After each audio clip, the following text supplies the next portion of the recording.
Inner City Sweat Hogs, hit the music. Welcome back, everybody.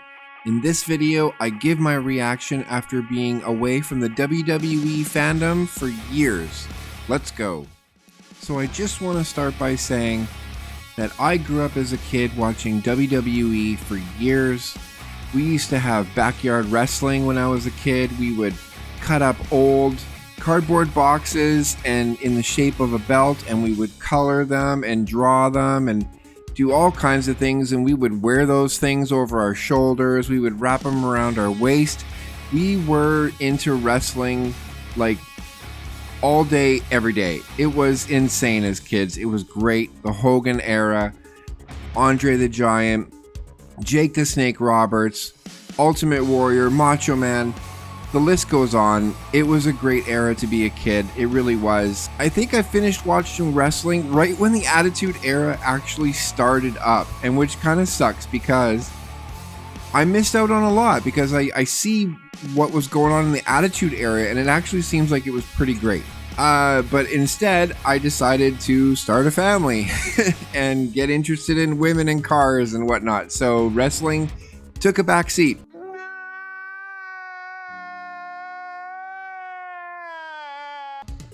No pun intended. But now it's been, I would say, a good 20 to 25 years where I was just blank on wrestling and what was going on. And it wasn't until I met Raz, my partner, in this YouTube channel that we've created together. It wasn't until he started talking about his love for wrestling. And, you know, we talked about the old days, and then he was kind of telling me how much I missed out on. And so now I'm like, you know, kind of kicking myself for missing out on a great era of wrestling. Now that wrestling is more accessible to me and easier to watch because it's basically on my demand, you know, I know it's on cable and whatnot, but I tried to record it a few times and I just never found the time to watch it when I got home. I had other things going on.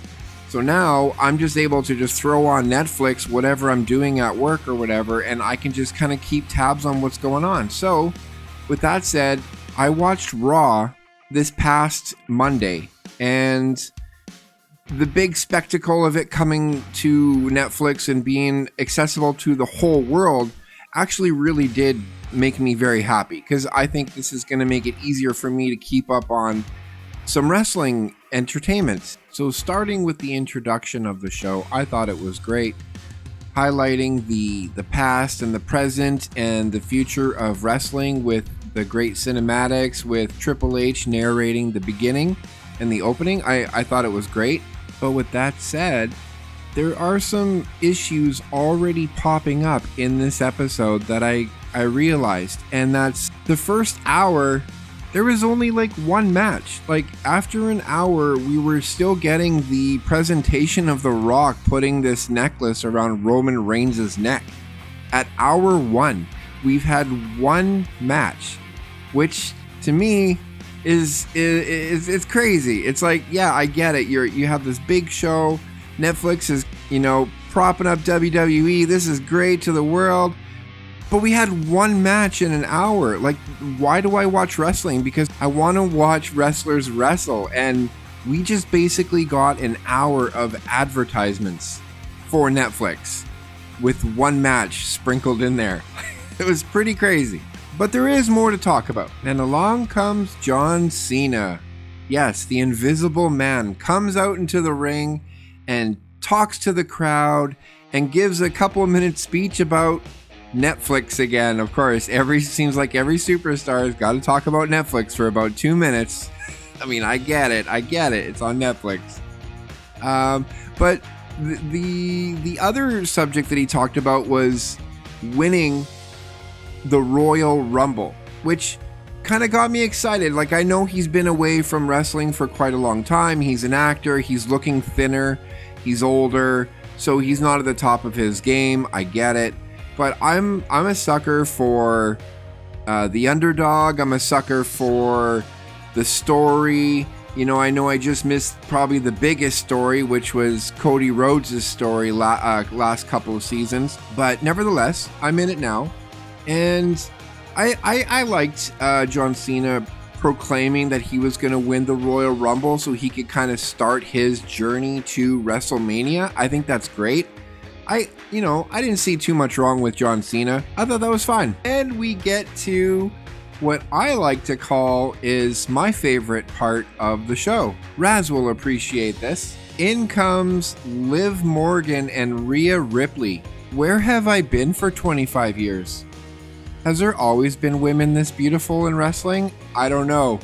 Back in my day, they weren't looking like that. But anyways, I thought it was great. Wow, Liv Morgan and Rhea Ripley, they put on a pretty good show. I was impressed with their wrestling techniques. They were great athletes. Their ring entrances were good. They're beautiful women, so that never hurts. So I will continue to follow the women's wrestling stories for years to come. Okay, let's move on.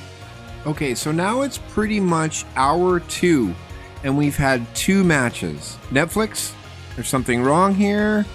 We're supposed to have wrestling, not 2 hours of promotional bullshit. That's my take on Netflix. Opening night, I get it, big spectacle, but we need wrestling. It's like you can't have cereal without milk. Like, I don't like dry cereal. Give me milk. I need milk.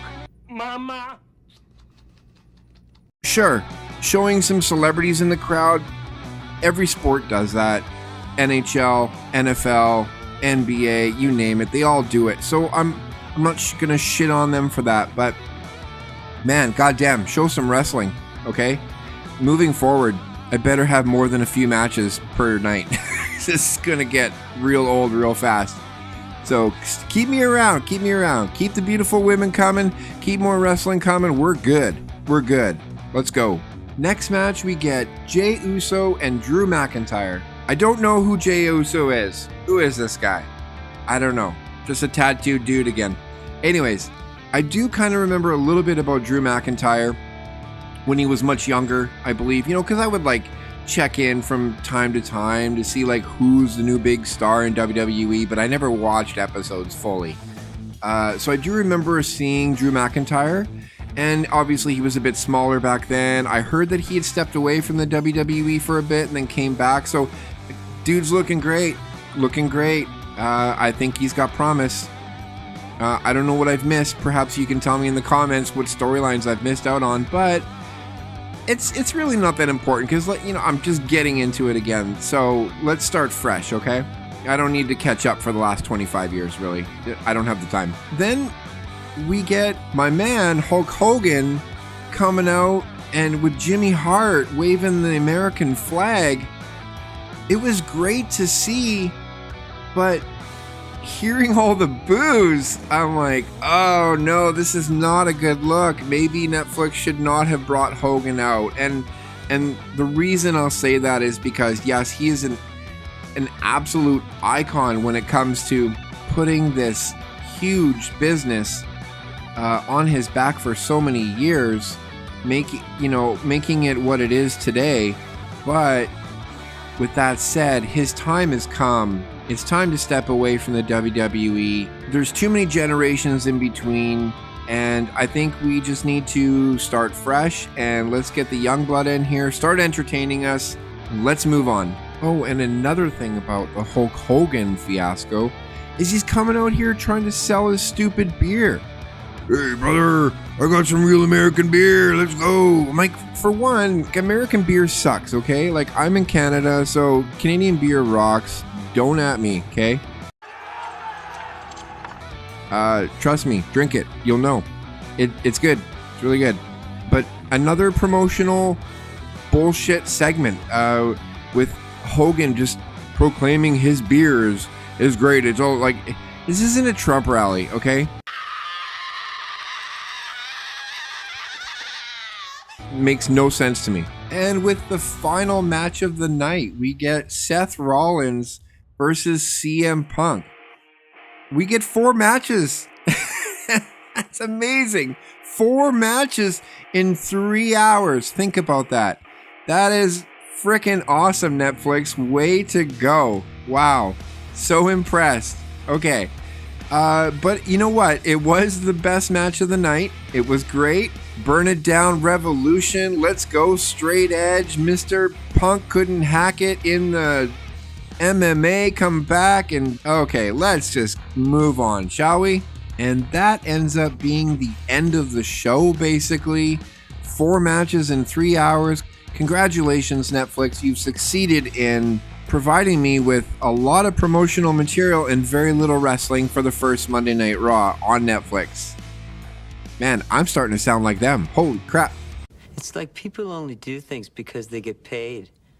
And that's just really sad. Okay, let's hope that next Monday Night Raw has more matches, okay? Because I will be watching. Less promotional material, more matches. Hopefully I get this video before the next Monday Night Raw. I'm really hoping. I'm going to try and get this out for you guys, but if not, I apologize. Let's hope that this Netflix thing does work out. Please, let me know in the comments what you thought of the first episode of Monday Night Raw on Netflix. I'm an outsider coming in. I've been away for a while, but I'm eager to get back in. You guys have been grinding every day probably with wrestling, so you guys know all the ins and outs. But let me know your thoughts in the comments, please. Like this video if you did enjoy it. We'll talk again soon. That's enough internet for today.